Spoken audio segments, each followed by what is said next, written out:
I have something to tell you. I'm your father. Kung bago ka pa lang sa channel na ito, Ate Jane TV, huwag kalimutang pindutin ang notification bell and subscribe button. Sana po hindi naman malaking abala sa inyo ang pagpindot ng subscribe button dahil ang kapalit po nito ay ang pagsuporta para makapag-produce ng mga libreng stories sa mga channels ni Ate Jane. Maraming salamat! Murang edad pa lang, pero mataas lagi ang hangarin sa buhay. Ambisyosong bilyonaryo, ganong klaseng tao si James. At ang kanyang kayamanan? Sikap at tiyaga lang naman ang kanyang ginawa para makuha iyon. Nagsimula ang lahat sa baba para maabot ang pinakatoktok. Lagi-lagi ring nasa lookout si James for new business opportunities at ibang paraan para mapalago ang negosyo niya. Pero sa loob ng mundo ng pagnenegosyo, hindi maiwasan na magkaroon ng kalaban, karibal, kakompetensya, o kung ano pang pwedeng matawag. Iisa lang naman ang kalaban niya sa business world, si Alexander. Isa ring bilyonaryo si Alexander tulad ni James at mas matanda rin kay James. Sa pagitan nilang dalawa, masasabi na lamang na si Alexander ang ubod ng sama. Hindi humihinto ang lalaki hanggat sa makuha niya ang gusto niya. And he's always one step ahead of James. Nasa loob lamang ng opisina, nakaupo sa office swivel chair. Nakaharap ang inuupuan sa malaking bintana na nakapwesto sa likod ng mesa at nakatitig lamang sa early morning view sa labas si James. Nagtap sa armrest ng office chair ang mga daliri niya. Pinag-iisipan kung ititake ba niya ang offer ng isang TV production company at ng isang entertainment agency na i-promote o i-commercial at i-sponsor ng isa sa mga international artist ang kumpanya, interior designing. After all, itong TV production ay galing sa ibang bansa na at pag nag-click sa audience ang commercial, lalago ang mga branches nila na nasa ibang bansa. Malakas naman ang kanilang branches locally and within Asia. Pero ang branches nila sa labas ng Asia, hindi ganon kaswerte. To take or not to take? Tanong niya sa kanyang sarili habang tinititigan ang kanyang malabong refleksyon sa salamin ng bintana. Patuloy niyang tinapang kanyang mga daliri sa armrest. Tila gumagawa ng isang beat sa music. Ilang segundo pa ay inikot na lamang niya ang kanyang inuupuan ng mabilis at itinigil ito kaagad nang humarap ito sa mesa niya. Pumunta sa kanyang mukha ang simangot. Ba't ko ba nilolokong sarili ko? Sigurado naman ako nalaman ng Sir Alexander na yan ang tungkol sa offer ng Celestine TV Production sa akin. Nagagawa ng commercial ang kumpanya. E nalaman na rin niya siguro yung offer ng Collage Entertainment na iso-sponsor din nila ito eh. Sabi niya sa kanyang sarili. Knowing him, gumagawa yan ng paraan para maagaw yung atensyon nila at mapunta sa kumpanya nila. Dagdag niya sa kanyang sarili, as if nakikita niya ang mangyayari sa future. Sir, wag naman kayo masyadong nega, komento ng sekretary niya na kanina pa nasa loob ng opisina. Nakatayo lamang sa kabilang side ng office table niya. Nagulat naman si James sa biglang presensya ng sekretarya niya, si Clara. Andito ka pala, kailan ka pumasok dito? Nagtataka niyang tanong sa babae. Nanlaki ang mga mata ni Clara. Tila siya naman ang nagulat. Sir naman, kanina pa ako nandito. Hinihintay ko po na pirmahan po ninyo iyan. Tugon niya sabay turo sa papeles na nakalapag sa office table. Kinukulangan pa rin ang lagda ni James. Doon lamang naalala ni James na pumasok nga pala si Clara sa opisina para papirmahan ang mga dokumento sa kanya. Napababad lang siya ng sobra sa pagmumuni-muni na kinalimutan niya na kasama pa pala niya ang babae sa opisina at naghihintay na mapirmahan ang pinapalagyan ng lagda sa kanya. Sorry, nalutang. Wika niya kay Clara, sabay pagpirma sa papeles. Inabot niya kaagad ang dokumento kay Clara at inikot ulit ang upuan para makaharap na siya sa bintana.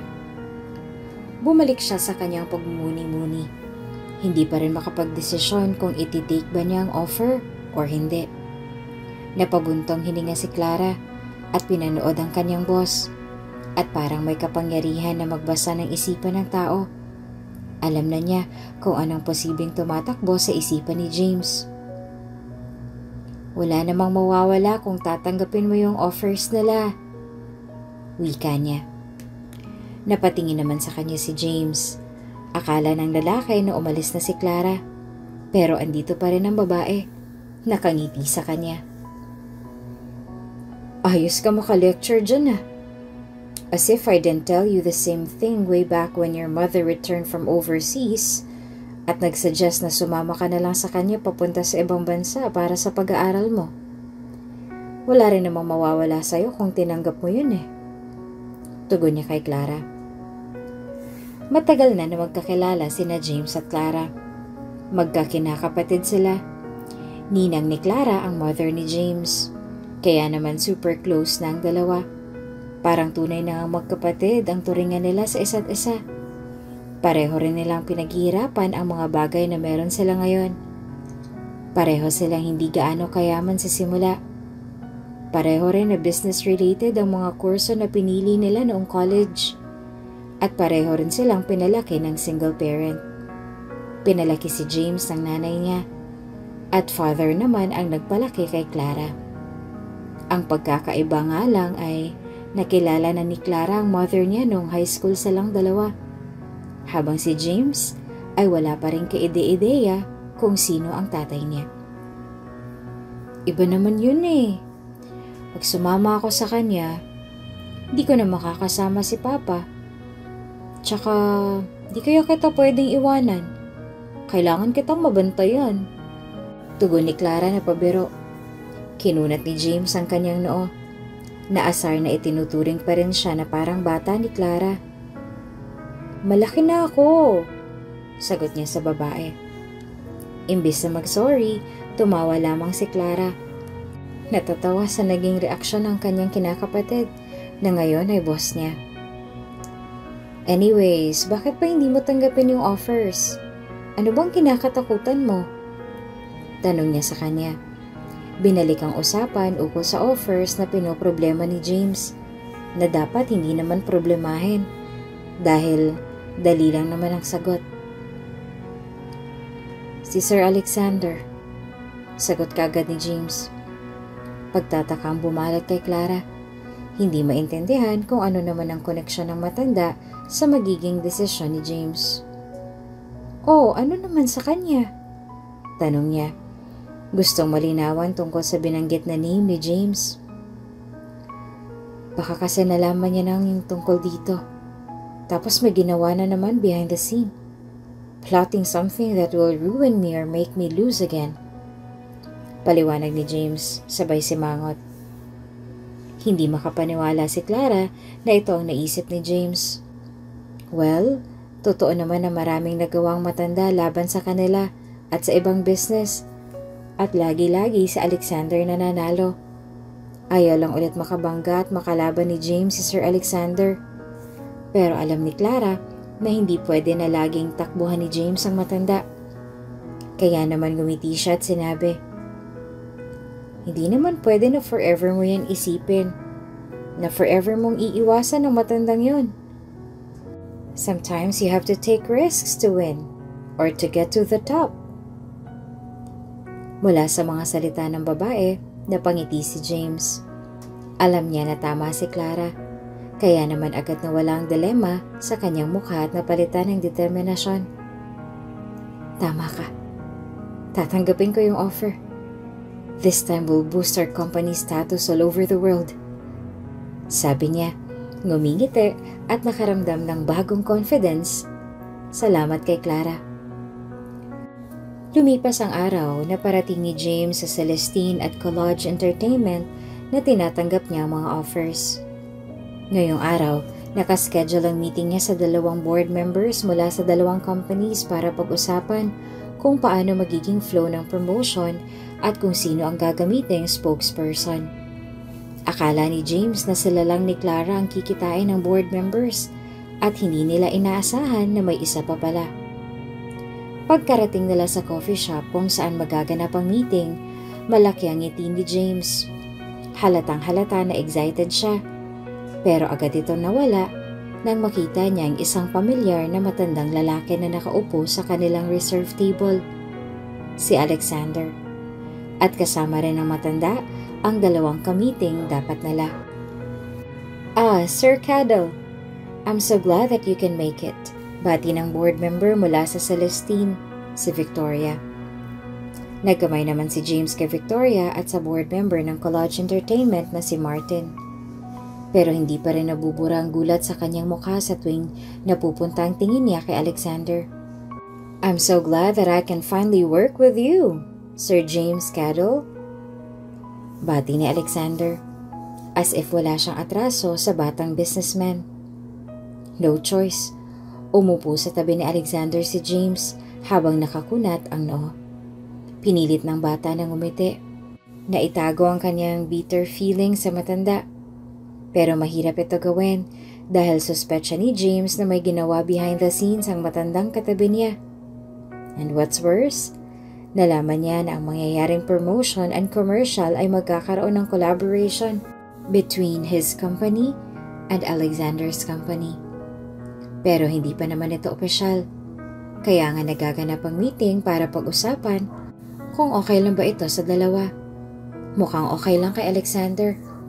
But iba naman ang opinion ni James. At sigurado ang bata na may ginawa si Alexander kaya naisip ng Celestine and Collage na mag-collab ang kumpanya na lang dalawa. Tapos may mangyayari na posibleng masira ang kontrata ng kumpanya niya sa Celestine and Collage. Ngunit gustuhin mang tumutol ni James, natatakot naman siya na baka magalit ang dalawang board members at mag-end up na maputol ang kontrata at company na lang ni Alexander ang mapopromote. Ayun, yun ang plano mo, matanda. Alam mo na naiinis ako sa'yo, kaya pinag-isip mo ang dalawang companies na ipag-collab tayo. At dahil maigsi ang pasensya ko sa'yo, gusto mo ko na magalit. Tapos hindi mangyayaring promotion sa business namin. Pero yun ang akala mo. Ito ang tumatakbo sa isip ni James. In the end, pumayag si James sa collaboration na gusto nila. Sa susunod na linggo, sisimulan ang paghahanda para sa mangyayaring commercial, concept scenes, story script at kung ano-ano pa. At salamat kay Clara, napipigilan ni James ang mag-snap kay Alexander. Paano kasi lahat ng gusto ng matanda ay nasusunod? Ni hindi nga pinapansin ng mga ideya ni James. As if ang batang businessman ay invisible. Buwisit na Alexander na yan. Inaasahan niya siguro na mangyayari ito tapos hinihintay ako na mag-snap at sumigaw. Sabi ni James sa kanyang sarili habang tumutuon sa mga railings ng balcony. Kasalukuyang nasa hotel si James kasamang ibang mga staff sa company niya. Sa Celestine, sa Collage at sa company ni Alexander, piniling tumambay sa may hallways at nahanap itong balkonahe. Today kasi ang first day ng shooting ng commercial nila at natakot naman siya na baka apihin ng mga employees ni Alexander ang mga tauhan niya kaya sumama na siya. Ilang araw lang naman ang shooting kaya ilang araw lang din ang kailangan ni James na magtiis. Pagkatapos, back to enemies na sila ni Alexander. Tiis na lang, konting tiis pa, bulong niya sa sarili. Oh, nandito pala si James Cadell. Isang pamilyar na boses naman ang nagsalita. Speaking of the devil, nandito na yung tanda. Bulong ni James sa isipan. Ano na naman? Are you here to piss me off and make me lose my temper? Sarkastiko niyang tanong sa matanda dahil alam naman niya na ang sagot dito. Tumawa lamang sa Alexander at nagsindi ng sigarilyo.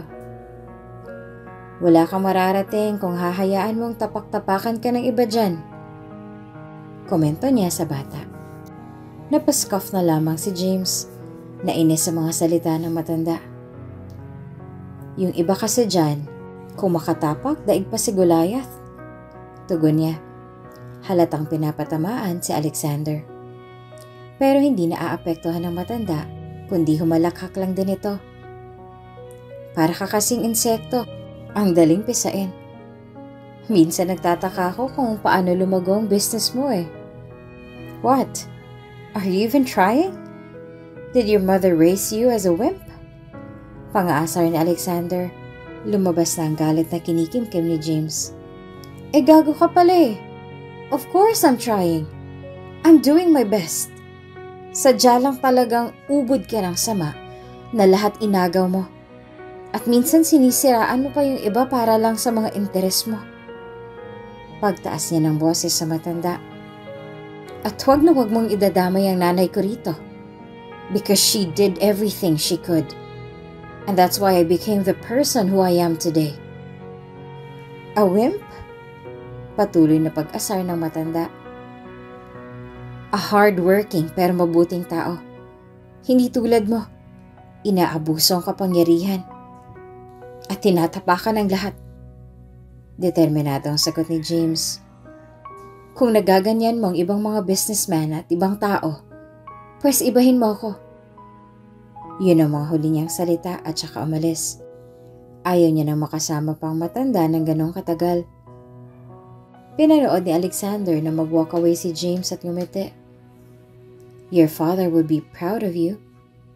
Wika niya na nagpahinto kay James. Matagal na sinabihan ni James sa sarili niya na hindi siya apektado na walang ama niya. Pero hindi talaga mapigilan ng pakiramdam ng pangungulila na magkaroon ng ama.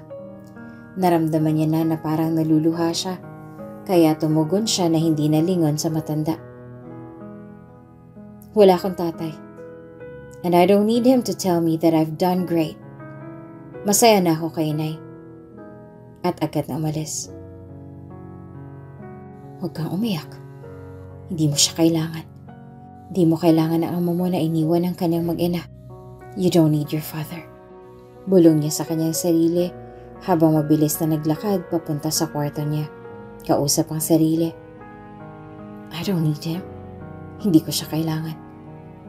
Paulit-ulit niya yun sinabi. Pero sa oras na pumasok siya sa kanyang silid, naalala niya mga araw niya sa kabataan.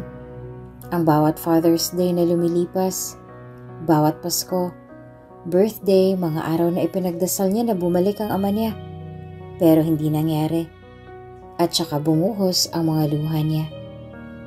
Lumipas ang araw at natapos rin sa wakas ang shoot at na-release na rin ito.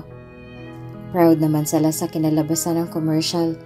And fortunately, ginamit na rin nila ang isa sa mga ideya ni James. Pinanindigan talaga ng batang businessman na hindi niya papayagan si Alexander na tapakan siya.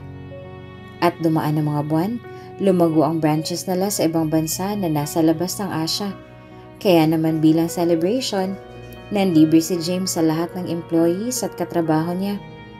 Pero sa kalagitnaan ng celebration, hindi niya inaasahan na makatanggap ng isang request from someone.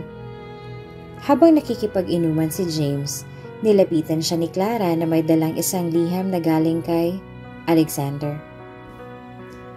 James, may ipinadalang sulat si Sir Alexander para sa'yo. Bulong ni Clara sabay abot ng liham. Nagtataka pa at parang gustong itapon ni James ang liham. Pero binuksan niya pa rin ito at binasa. At laking gulat niya na nagre-request ng isang meeting si Alexander tonight. Ano namang kalokohan to? Tanong niya sa kanyang sarili. Pero kahit hindi niya maintindihan kung bakit gusto ng matanda na makipag-meet, pinuntahan pa rin niya si Alexander sa lugar na nakasulat sa liham. Maraming duda at tanong sa isipan. Natanaw niya ang matanda na nakaupo sa may vacant table sa tabi ng malaking bintana kung saan makikita ang city lights below. Gusto mo raw ako makausap? Tanong ni James. Inaalerto ang matanda na nandito na siya habang tumitingin sa paligid. Ano na naman ang balak mo, ha? Ano? May ambush ba rito para ba sa akin? Ano? Tanong niya sa kanyang isipan at nakita na nag-gesture sa Alexander na maupo siya, which sinunod naman niya. I have something to tell you. Sinimula na ni Alexander. Lumakas ang tibok ng puso ni James. Kinakabahan sa susunod na sasabihin ng matanda. Hindi inaasahan na ang mga susunod na wiwikain ni Alexander ay magpapabago sa takbo ng mundo ni James. I'm your father. Just those 3 words. Maraming emosyon ang pumasok kay James at hindi niya ito maintindihan. Father? Ano? Ikaw, ama ko? Niloloko mo ko ulit. Anong klaseng prank to? Tanong ni James sa kanyang sarili. Hindi pa kayang tanggapin ang katotohanan na sinabi ng matanda. Huminga ng malalim si Alexander. Handang ipaliwanag ang lahat. Listen, I know na marami akong pagkukulang. But please let me explain. Ikinwento ni Alexander ang buong pangyayari. Kung bakit niya iniwan sila. Kung bakit ngayon nilang sinabi ang lahat. At iba pa. Parehong mahirap ang nanay ni James, si Celia at si Alexander. At nang malaman ni Alexander na nabuntis si Celia, ay nag-isip siya ng paraan para maitaguyod ang mag-ina niya. Kaya para kina Celia at kay James na nasa sinapupunan pa ng ina, kumapit si Alexander sa patalim. Naging illegal immigrant siya sa ibang bansa at nagtrabaho doon. Nakulong siya sa ibang bansa, pero buti na lang ay nakalaya. At doon nagsimula ng panibago si Alexander. Pero hindi kinayang balikan ng mag-ina dahil sa kahihiyan. Nalaman din ni James na minamanipula ni Alexander lahat ng business deal sa pagitan nila all along. Nag-act si Alexander bilang masamang businessman para matutunan ni James on how cruel the business world is. Para matulungan ang bata na marating ang tuktok. Matagal na ring alam ni Alexander na si James ay ang tunay niyang anak. Kaya ginawa niyang lahat para matulungan si James habang tinatago ang identity ng bata. Hindi na napigilan ni James ang mga luha niya na umagos na parang talon. Galit at lungkot. Ito ang tumagos sa kanya. Kahit na nahiya ka sa amin, sana man lang nagparamdam ka. Text, liham, kahit anong type of communication. Para man lang malaman namin kung buhay ka pa ba o mahal mo pa ba kami. O kahit ano, basta malaman na may paki ka sa amin. Pag-iiyak niya sa kanyang ama. We waited for many years and asked ourselves for many years on why the hell you left us. Ilang taon na pag-iyak. Hindi naman napigilan ni Alexander ang lumuha. I'm so sorry for everything. Sorry? Tingin mo sapat na yun sa mga taon na wala ka? Tuloy na pag-iyak ni James. Sana man lang, nung lumago yung business ko. Sana nagpakilala ka na eh. Pero hindi, pinatagal mo pa. Walang masabi si Alexander sa mga iyak ng kanyang anak. Hinayaan na lamang niya ang bata na umiyak. Sigawan siya dahil alam niya na malaki ang kasalanan niya sa mag-ina. Ilang iyak pa. Unti-unting kumalma si James. O ngayon, ba't ka umamin? Tanong ni James. Nanginginig pa rin ang boses habang pinupunasan ang luha niya. Kailangan ko ng tulong. I'm on the brink of financial ruin. Tugon ni Alexander na ipinagtaka ni James kung paano nakaabot sa puntong iyon ang kanyang ama. Paano naman yun nangyari? Ginamit kong lahat ng resources ko para sa'yo.